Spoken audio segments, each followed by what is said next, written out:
Okay, welcome. Nice to see some of you.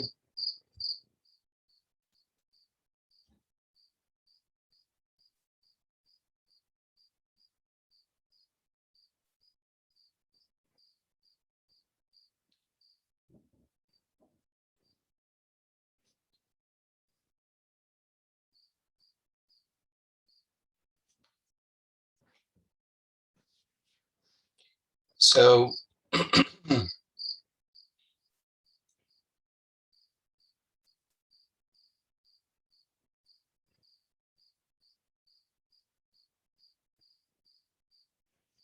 in yoga, there are traditionally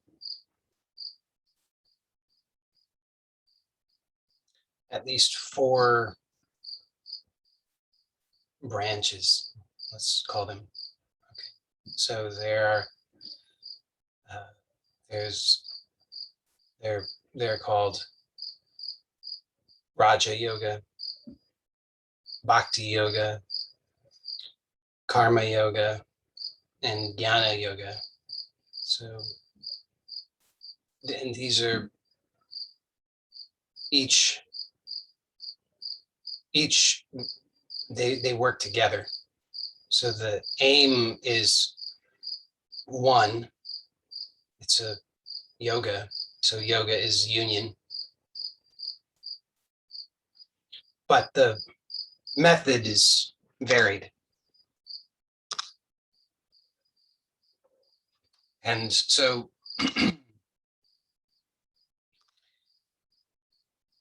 the yoga that's popular where I live in the United States is the subset of Raja Yoga. So Raja Yoga is could say the yoga of meditation. And so traditionally in that approach, there's a process of preparation. So it's all really a lot of preparation. There's purification. You have to go through these stages. This is according to Patanjali. So there are these 8 stages that one must go through. And it's a purification process. So it's all the earlier stages are preparatory.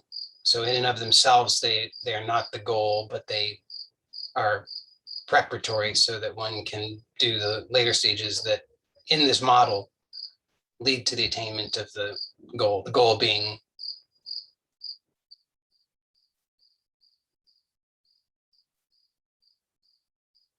self-realization. So the first several stages are they're very much like they're moral precepts. You follow these guidelines. These are the rules. Don't do any harm. Don't kill. Don't steal.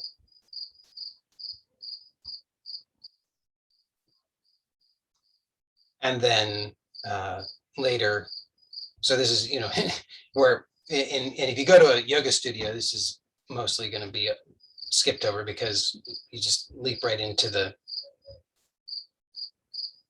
later middle stages where you do asanas. These asanas are meant to prepare the body, but that's also intended as it's preparatory. It's so that one can sit still, and then that's also preparatory because in and of itself that's not the aim. Then so that you can concentrate, which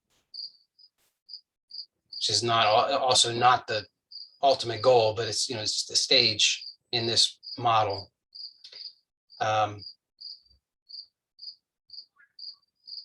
So you go through all these stages, and eventually you get to this. It all leads to self-realization. So that's interesting. Bhakti yoga is the yoga of devotion. So this is a valid model through devotion. The idea here is we have desire, right? we have desire, desire exists, but the desires tend to be for many things. We want many things. We think, oh, I want that other thing. I'm always looking out for something that I want, some object of desire. And the idea here is that we can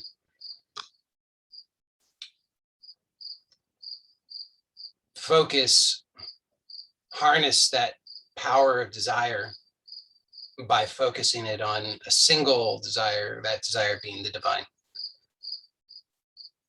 And so through this process of harnessing desire, we can also arrive at self-realization. This is the idea.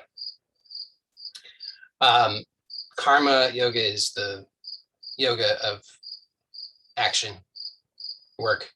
So this is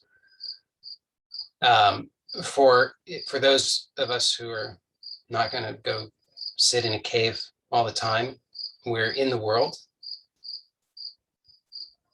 So the idea here is, well, if I'm, it's all well and good that maybe I can sit in meditation for an hour and maybe have some sort of blissful experience, and it's great that I could go do some sort of devotional practice, go to some sort of devotional event and experience this bliss of devotion. It's all fine, but what about the rest of the time? And so the ultimate aim here is this realization of oneness, or not two-ness. It's Advaita, which means not two. And so if we're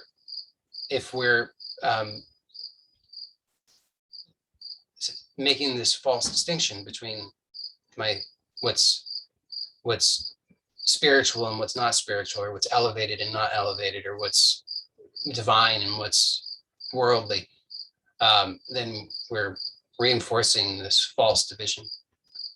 And so the idea of karma yoga is that we devote all of our action to the divine, so that whatever we're doing, if we're commuting, going to the store, making a meal, whatever it is, it's an offering to the divine. It's done as an act of service to the divine. And then there's Yana yoga, which is the yoga of knowledge. So and this is considered to be the most direct approach, because the idea here is that suffering is due to, why do we care? Why are we here right now? Right? Why are we showing up here? And tell the answer about it. The honest answer is because I perceive that I'm suffering. I perceive that there's some kind of lack. I perceive that something is off somehow. Something's not quite enough or right. And so I'm seeking for the answer to that. So Yana yoga says, okay, you're suffering, you perceive that you're suffering, you want to resolve this the most direct way. So every other way, many of which may be necessary, by the way, but all of those other ways are indirect. You do something, and then you're expecting that through that, progressively, some change will come about. So that's all bound in time. But the approach of Yana yoga is direct. So here the notion is that the actuality of what suffering is, the real truth of suffering, is that it is synonymous with ignorance. That is what suffering is. And if you take a look to your own experience right now, so just take a look and see, you have a sense that something is not right. Something's off, something's lacking, something's unpleasant, some kind of suffering. And that's what runs the life. That's what runs this day-to-day experience. It's constantly seeking to remedy that, constantly seeking for some way of fixing that, constantly putting it off. Maybe in the next moment, maybe in the next moment, maybe in the next moment, maybe when I get this object of desire, maybe when I solve this problem, maybe when I understand this, maybe when I understand that, maybe when I acquire that, maybe when I achieve this. Okay, not today, tomorrow, maybe tomorrow will be tomorrow. On and on and on it goes. But we don't really take a look and see what is the actual experience, what is the real nature of suffering. So we can take a look at that right now.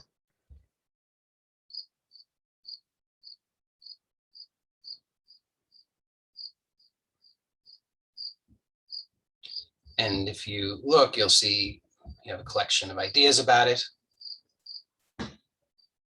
But those ideas have always been unsatisfactory, right? I mean, they've never really led to a satisfactory resolution. Maybe temporarily. Temporarily, you acquire something, and for that one split second, there's a relief. And so it seems like, oh, it's all okay for just that one moment. And then the next desire surfaces. So we have ideas about it, but the ideas never really do it for us. So you can see you have lots of ideas about what suffering is. It's because of my childhood. It's because of my body. It's because of this experience that happened. It's because of my circumstances. It's because of money. It's because of my spouse. It's because of my neighbor. It's because of whatever. Fill in the blank. But that actually, if you look, you'll see that the ideas they're theories. It's like the theory of gravity. There's a theory of gravity, and then there's the reality of gravity. So we could theorize all we want, and that's all nice and interesting and all, but it kind of doesn't matter really, because there's the actuality of it. Whatever we want to, we can say it's because of this, we can say it's because of that, we can come up with any number of theories, but the reality is, well, I seem to be held to the earth. If I jump up, I come back down.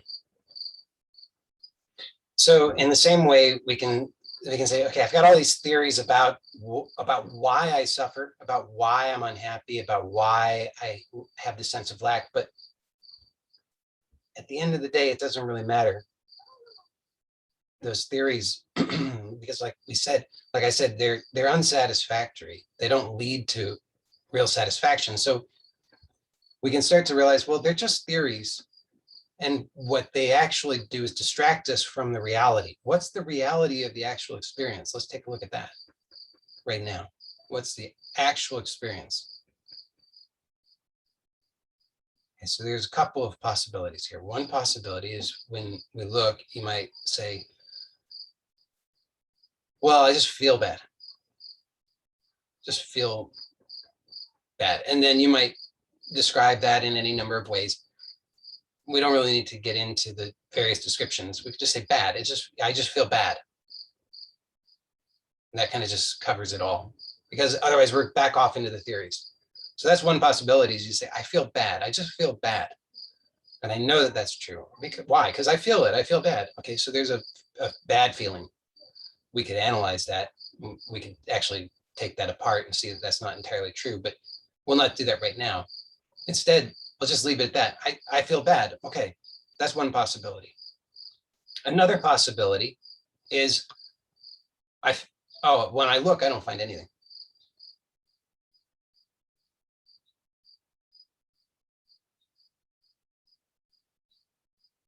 So it's and this is closer to the truth. Okay, so if we just settle for I feel bad, yeah, okay, I feel bad. That's a valid level of experience, but let's penetrate a little bit more deeply. What is this? What is the actual experience? The bad feeling, it's like the subtlest level of thought.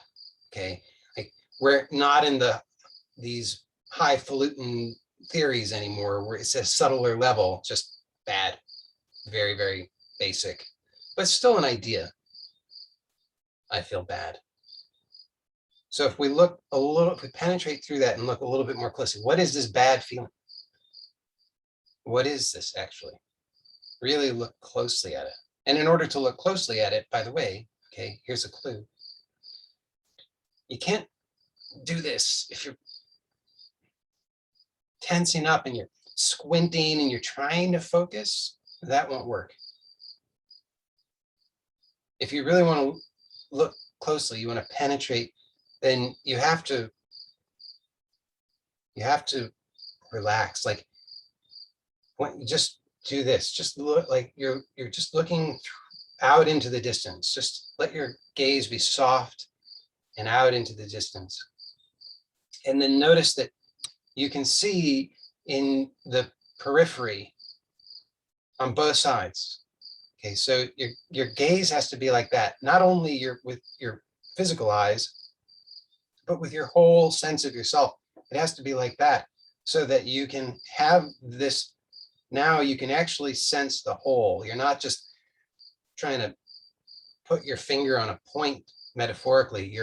Now you have to open to the whole, because we want to catch a glimpse. What is this really, this whole thing? Because the whole thing is what we're talking about. We're not talking about one thing.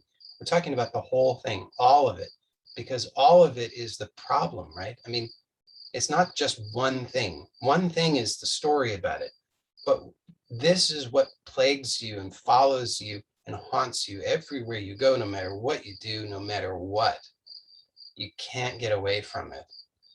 Every once in a while you think, oh, maybe I've escaped it, but no, there it is. So now we want to let ourselves be aware of that. It's kind of like it's almost in the background. We have to kind of let our gaze be soft so we can get a sense of this in the background. And what you'll find is now you can't put a label on it. You have no idea what it is. So this is, in a sense, this is the starting point where for this inquiry. So this is self-inquiry that we're exploring. And this is just the starting point to realize, okay, I have all of these ideas and I've been fixated on all the ideas and I think all of these different things and I'm constantly pursuing all of this outside stuff, but I've never really looked to notice what is the real problem. So we have to find, before it's a prerequisite, before we can actually inquire sincerely, we have to be willing to recognize that all of this outer pursuit is a distraction from this, which is the actuality of what we've been calling suffering. So now we have to notice, okay, I've been certain that I'm suffering, but I was so fixated on all of this outer activity that I never noticed what is the actuality of this suffering. And when I really take a look sincerely, I have no idea.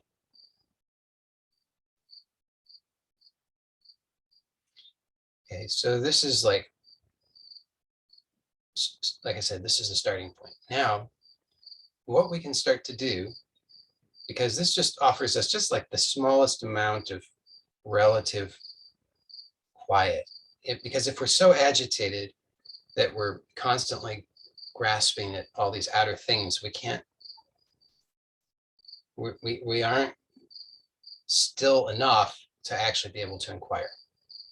This is why Yana yoga is not necessarily going to be recommended for all people right away, because some people are just too agitated.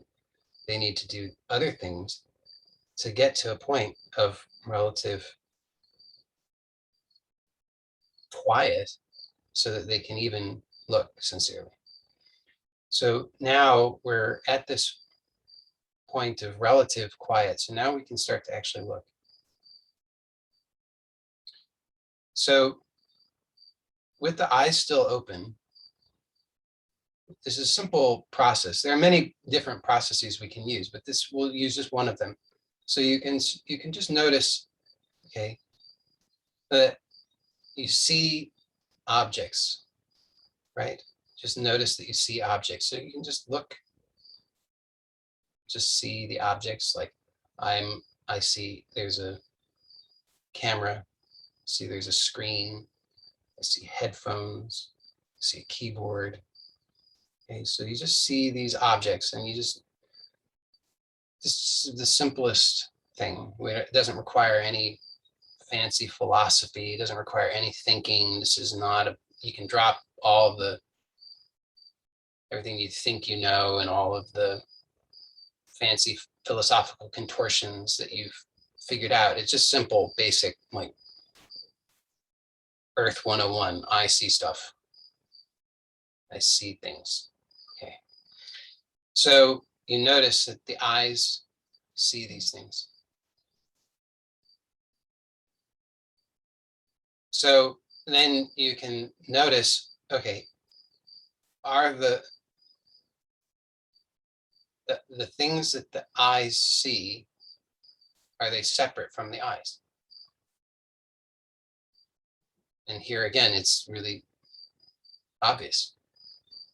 The eyes are not the camera. The eyes are not the screen. The eyes are not the headphones. So here is, like I said, no fancy philosophical contortions. It's just very simple. Obviously, the eyes are not those things.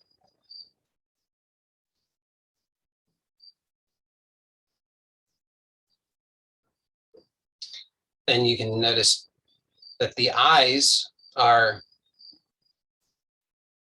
there's, we'll say, I mean, there's two eyes, but there's one set of eyes seeing many different objects. So again, it's very straightforward and simple. You'll think, what on earth is the point of this? This can't possibly be useful. But you just notice, one set of eyes sees many different things.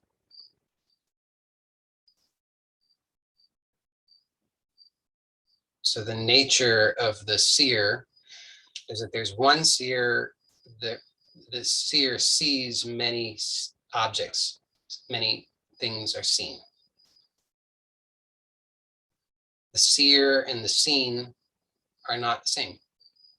They're distinct. Okay. So that's very straightforward. Now, notice that you are aware of the eyes. You can't see the eyes in the physical sense, but you are aware of the eyes. You have awareness of the eyes. Okay, so now we're shifting, it's like we're shifting back a step. So during the first step, the eyes are the, in a sense, the subject, and then there's all the objects out there. But now we're realizing, if we notice that I am aware of the eyes, well, I am the subject, the eyes are the object. I'm aware of the eyes.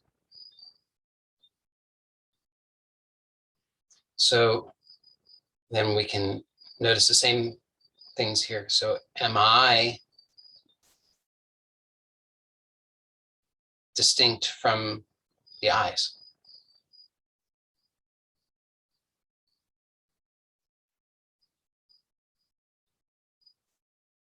Clearly, yes. This, again, it's very simple. It's not, we don't have to do any kind of fancy contortions. I mean, you could even, if you didn't have eyes, you would still exist. So that's obvious.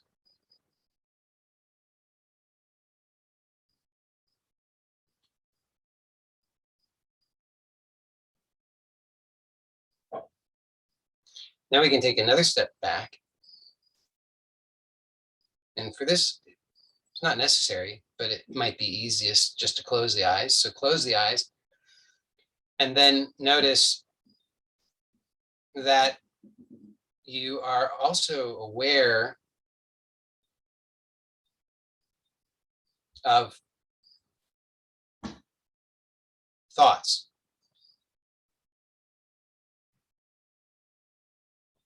sensations, inner images,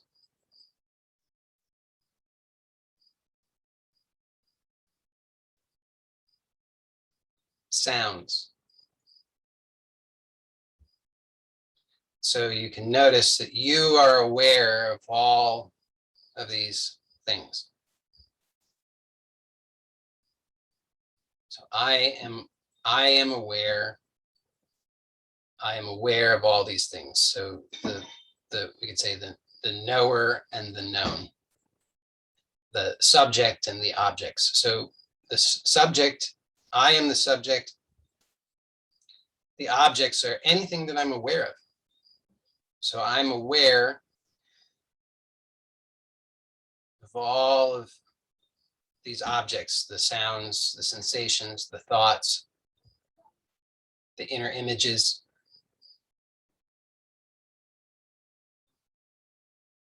And here too, we can notice I am distinct from all of these objects. So how can we know that? Well, it's obvious on several grounds. The most that we could say on one ground, because these objects come and go, and yet I remain. So sounds come and go, different sounds, different thoughts, different sensations, come and go.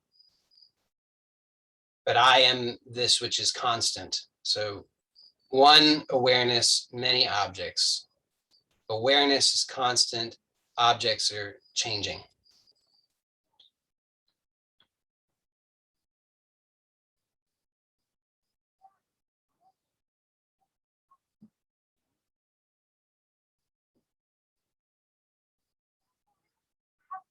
So now this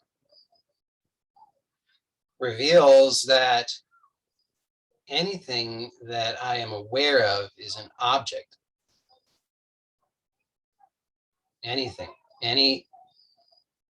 there's nothing that I could be aware of that's not an object. You can just observe that this is the case.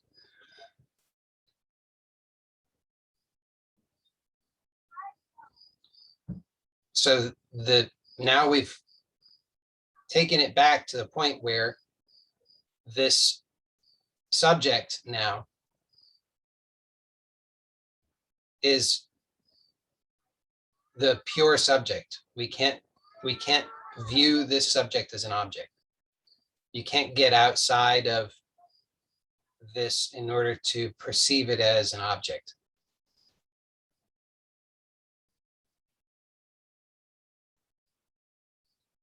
And if you, let's say, are fortunate, then what happens here is that there's just a recognition. There's a recognition of this unchanging self. There's a recognition that I am this, that this is the changeless self that I am. And that all objects arise and fall in this. And even though this, we can't say it has any attributes because it's not an object, at the same time, there seem to be certain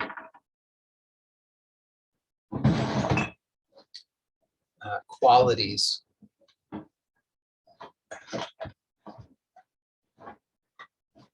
such as there's a sense of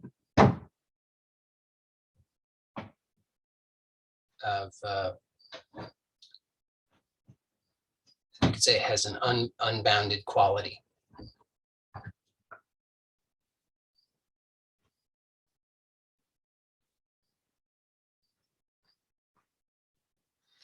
And we could say it has a kind of luminous quality. in the sense that it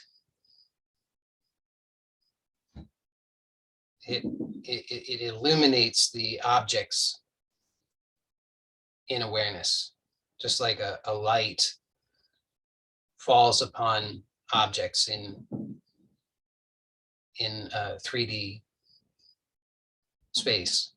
It's like the sun falls on and illuminates the objects on the earth. This unbounded awareness illuminates the objects of awareness.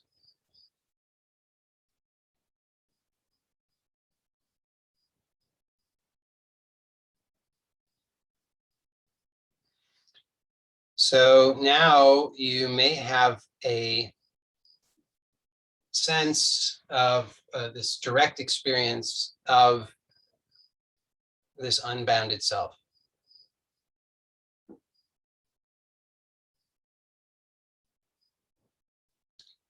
So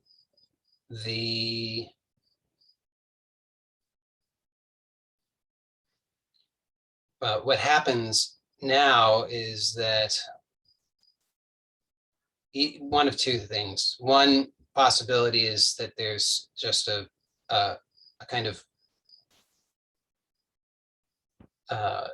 dissolving into this, because there's such a profound recognition. Then there's just everything is experienced to be only this, and so there's a collapsing of the subject-object relationship, because clearly all of the objects, whether we call them inner or outer objects, all of the objects are objects of awareness. They're not separate from awareness. And so that's one possibility, is that there's a collapsing of that false division. More likely is that there's a temporary experience of this sense of unbounded wholeness, but then there'll be sooner or later a return of the sense of being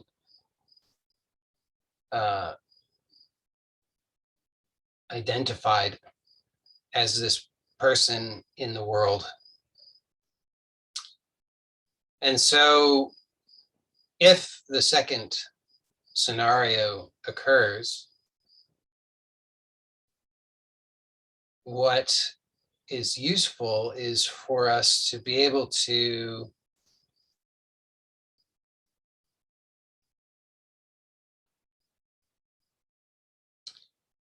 explore what the seeming obstacles are, because we want to be able to live uninterruptedly from this recognition of this unbounded nature.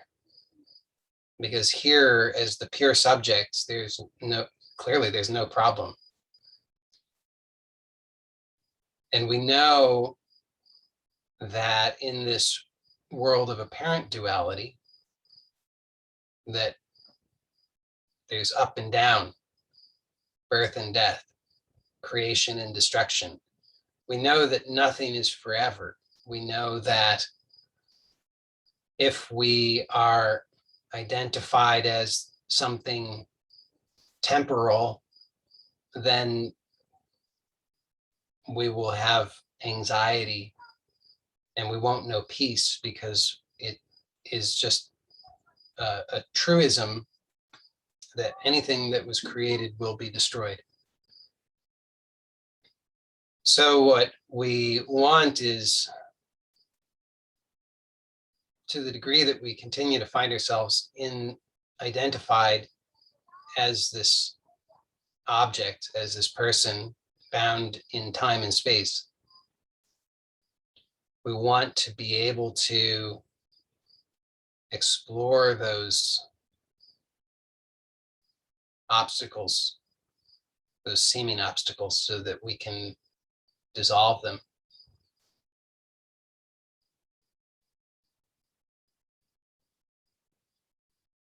And so we can make use of these other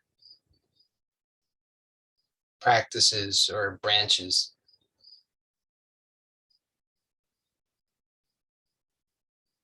It's very helpful if we have this foundation of this recognition of our true nature.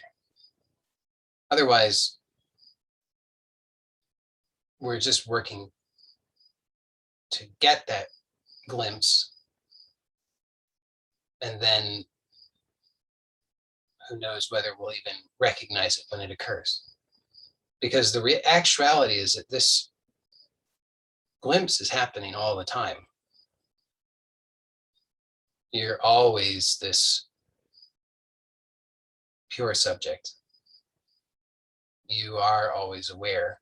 This awareness is always unchanging.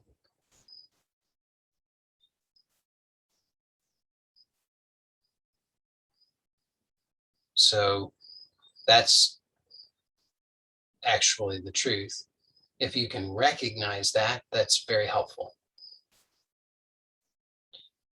However, as I said, the likelihood of that being something that is a sustained experience is the likelihood of you experiencing that as true in a sustained way, statistically not that great.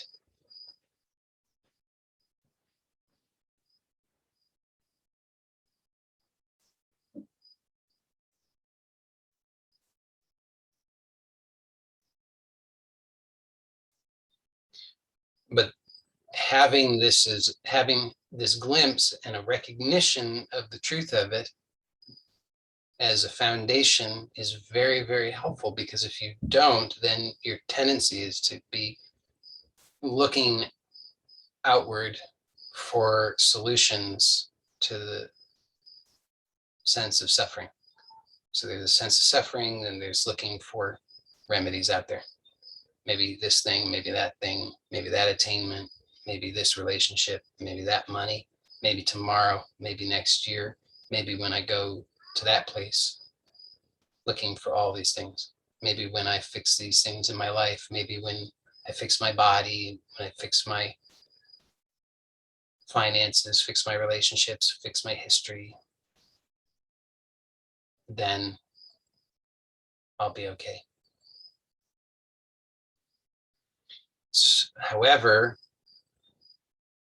the premise of these meetings, which are titled Relax into Health, Wealth, and Happiness, is that we don't need to attain things. We don't need to go seeking for things that it's already present. And therefore, by abandoning the unnecessary,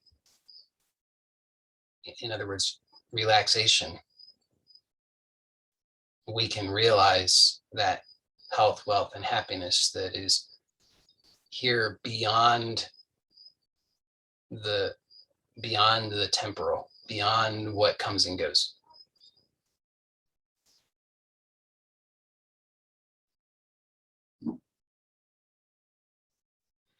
So if we have this glimpse, then we have some recognition of the correct direction. Otherwise, we're still looking out there. We need to have the glimpse to be able to trust. Because what happens, and so we'll start second. So there's two stages that I want to really explore. First stage is through self-inquiry, to come to, and self-inquiry is not the only method, as I've already explained. We can use these other methods. So we can use pranayama, meditation. We can use devotion. These are very valid methods for having this glimpse. Will we recognize it for what it is? Maybe not. Many people have the glimpse, but then they attribute it to it was because I was because I was doing the devotional chanting. Okay, so now I need to do more devotional chanting. Or, oh, it was because I was doing that pranayama. Okay, now I need to do more pranayama. Whereas it's, you do the thing, then there's a moment of the cessation of the seeking.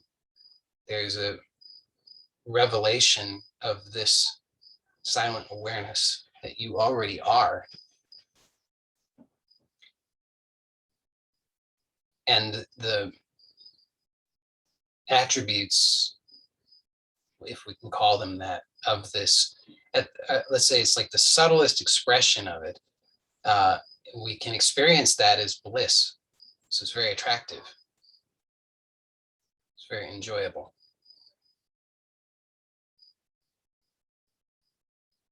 But then if we think, oh, I've got to do X, Y, and Z so that I can have more of that, we've missed it. So here, the first step is to recognize, and it's so simple,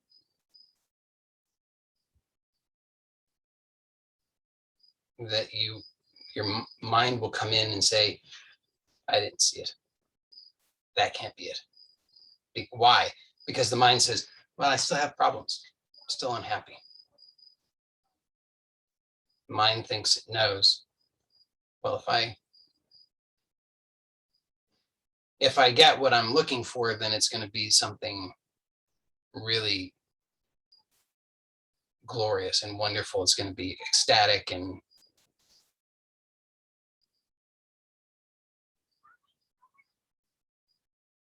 but because it's looking, it has a notion already of what it is that it's seeking to attain. When it's confronted with the reality of what's beyond that, actually greater than that, it it can't fathom that, it can't acknowledge that, it can't recognize that. So here, it's just, you can just for a moment drop that.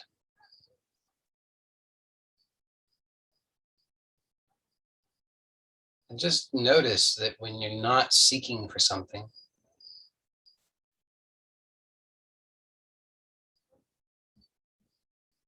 there's profound okayness.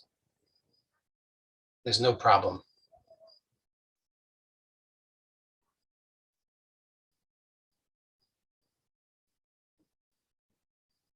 So that's step one. Now, step two, as I said, because we're not just sitting in silence all the time.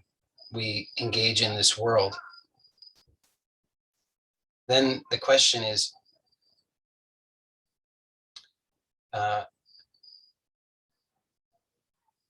so what is it that if you notice, so if you consider this, okay, after this meeting is over, you're going to have the rest of your day.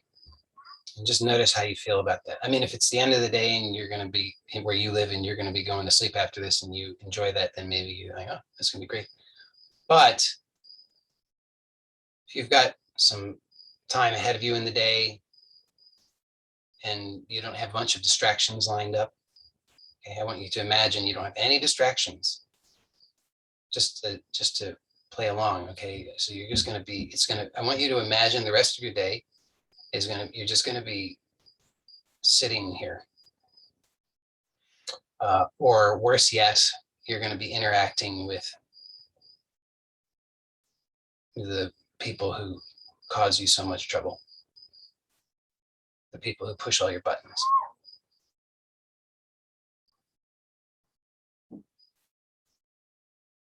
So I want you to notice the sense that you get. And don't leap into your usual strategies of, whatever you do, positive thinking or distraction or anything. I want you to just be with that, just so you can have an honest look at at this which you've been trying to cover up. So you really take a look at that, notice, and maybe, could you call it dread? Would that be fair?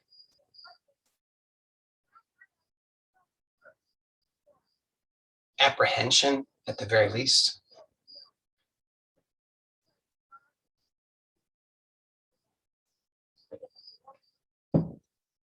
Okay, so the point here is that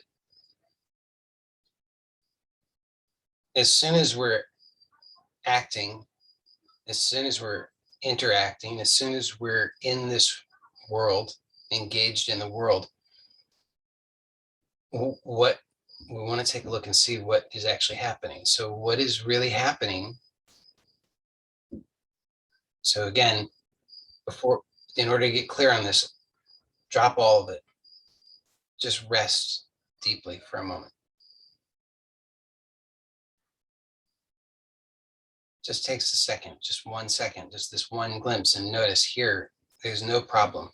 Just one instant, there's no problem.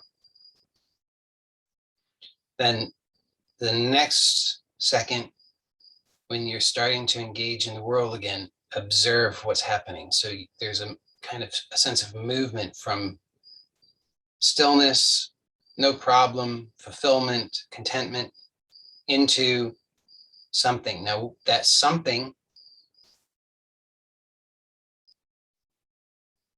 we're not clear on that unless we look. So we have assumptions about it. Oh, that's just the world. That's all that stuff out there. That's just whatever we think about it. But notice at a subtle level what that is, how you perceive it, feel it, notice it. This movement, this subtle movement from silence into the world. So now you let yourself contemplate briefly, okay, what's going to be next? Interacting with those people, the grief, distress, unpleasantness.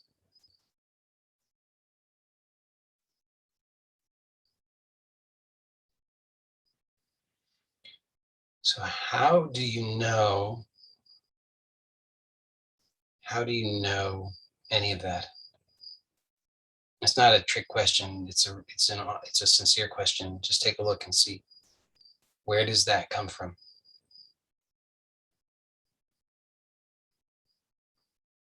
You could imagine for a moment that you're a newborn infant. You've never had any experience. You've got nothing to refer to. So now, if you're a newborn infant, can you project anything into the future? So this answers the question, where does that come from? Your projected future, your anticipation, it comes from the past.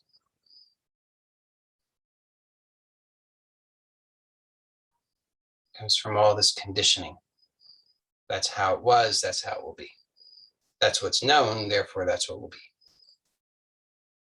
You can't project what you don't know. If you go ahead and try and project what you don't know, you can't, because you don't know it. Why? Because the projection and this whole world appearance is nothing other than the mind.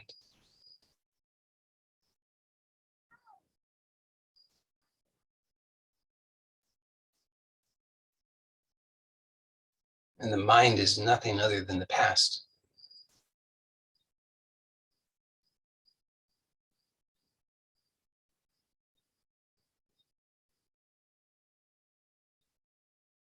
So when we're projecting into the future, trying to strategize, worry, fear, anticipate,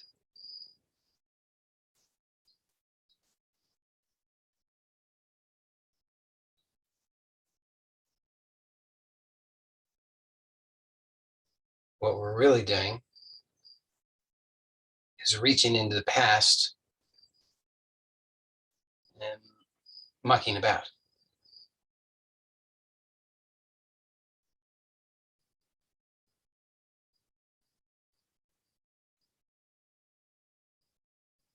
clearly nothing new can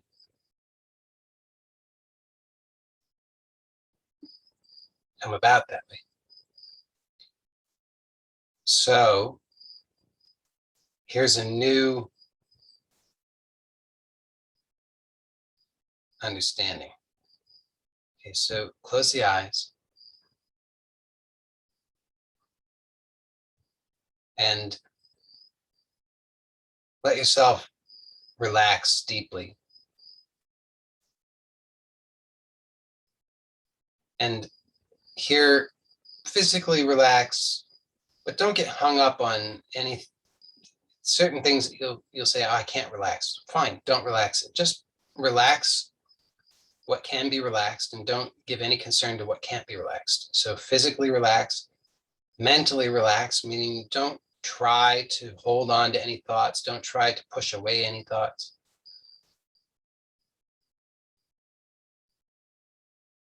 Relax your imagination so that you're not trying to push away any images. You're not trying to conjure any images. Just you're so relaxed that you don't have a care in the world. You don't care.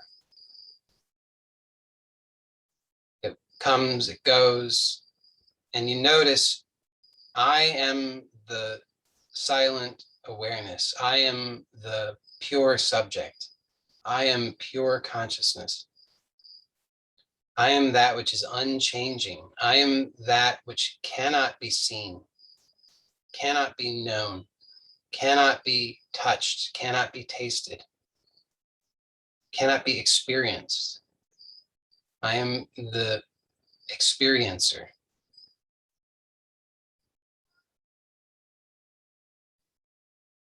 Just notice what that's pointing to.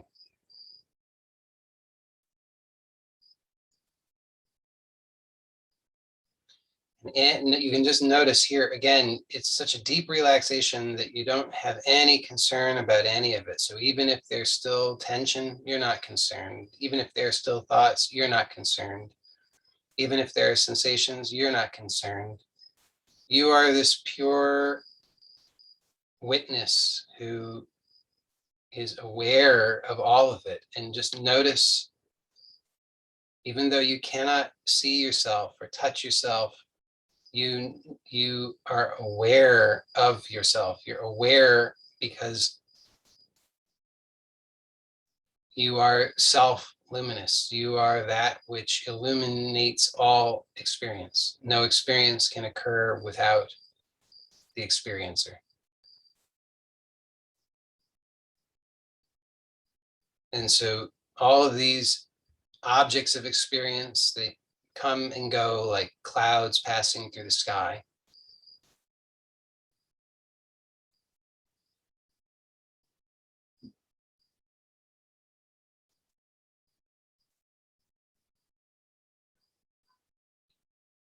And now,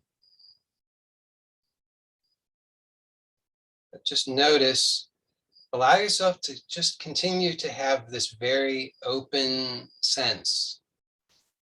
So be aware of the tendency to contract into a fixated state and just remain open. And in this openness, be aware of the past. So just notice the past. Notice that you're aware of the past. So memories of the past can arise in awareness. You are aware of these memories as they arise. And notice that they don't touch you. You remain free even as these memories arise.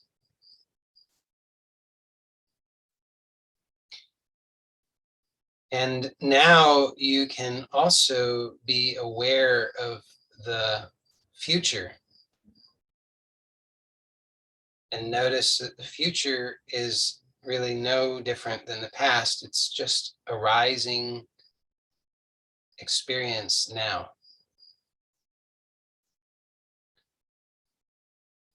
So you don't have any need to grasp at either the past or the future. There's just no benefit to be had in that. It's much nicer just to remain with the truth of this openness that's prior to and aware of past and future. Now, notice that actually the past and the future that you are aware of, that those are objects of awareness now. So they're occurring now.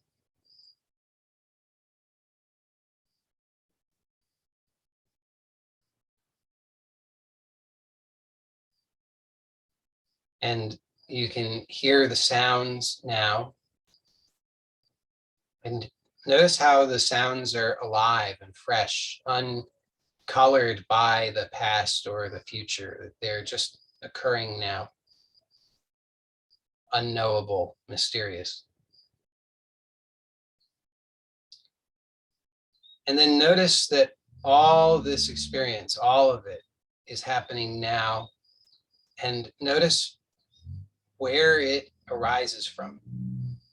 And again, just remain as this openness. So don't contract into a fixated state looking for it through the mind, but just remain aware of the mind, open and aware, noticing that the mind is just another object in awareness.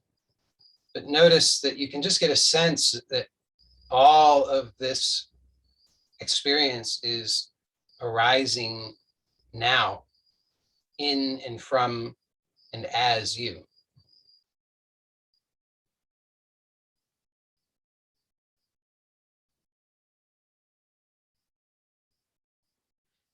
And notice yourself.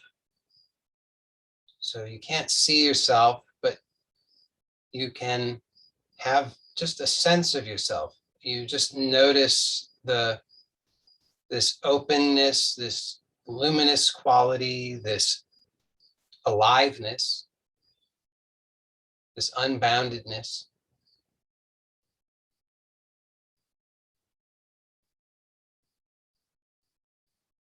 And perhaps you can start to have a sense of all of this experience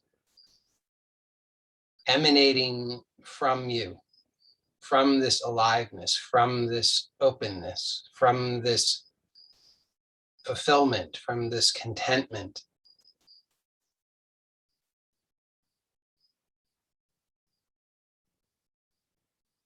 And so even though what is happening now, this present happening is actually unknown, actually new, actually fresh,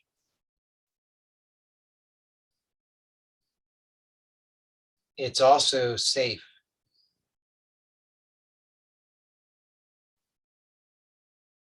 So there's no need to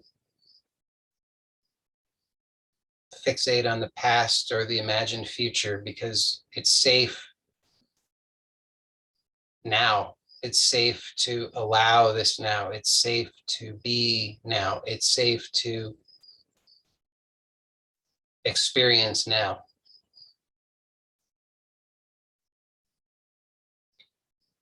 And then remain aware of that same openness, that same safety, that same aliveness, that same mystery, that same unknowability, and slowly open the eyes so that you can be aware of the visual experience simultaneously with the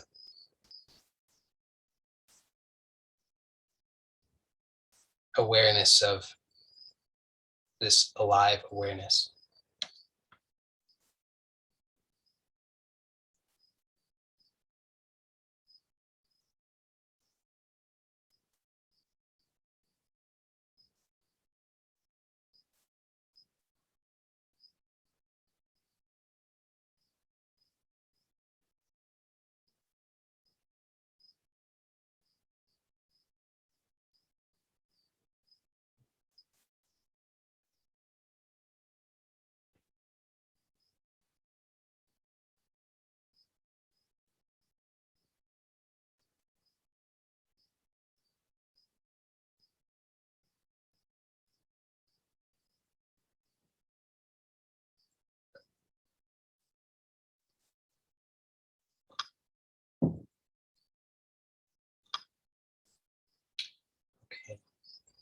So for those who are here live, we'll stay on for Q&A. If there's any questions. And so I'm going to end the recording of the formal portion now. The Zoom announcement is a little bit loud, so just be aware that that's going to happen now.